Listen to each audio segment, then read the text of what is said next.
সোমবার সকালে কোপা আমেরিকার ফাইনালে মুখোমুখি হবে আর্জেন্টিনা এবং কলম্বিয়া।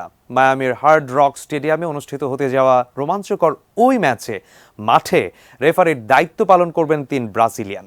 দক্ষিণ আমেরিকান ফুটবলের নিয়ন্ত্রক সংস্থা কনমেবল সূত্রে জানা গেছে, ফাইনালে ম্যাচ পরিচালনা করবেন ব্রাজিলের রাফায়েল ক্লাউস। তার সহকারীর দায়িত্ব পাওয়া দুজন রেফারিও ব্রাজিলিয়ান। তারা হলেন ব্রুনো পিরেস এবং রদ্রিগো কোরেয়া। তবে চতুর্থ এবং পঞ্চম রেফারির দায়িত্ব পেয়েছেন প্যারাগুয়ের হুয়ান বেনিতেজ এবং এদুয়ার্দো কার্দোজা। ভিডিও অ্যাসিস্ট্যান্ট রেফারির দায়িত্ব পালন করবেন ব্রাজিলের রডলফো টস্কি। সহকারী ভিআইআর রেফারির দায়িত্বে থাকবেন আরেক ব্রাজিলিয়ান দানিলো মানিস। 2015 সালে ফিফা রেফারি হওয়া 44 বছর বয়সী ক্লাউস এবারের কোপায় মেক্সিকো ভেনেজুয়েলা ম্যাচ পরিচালনা করেছেন।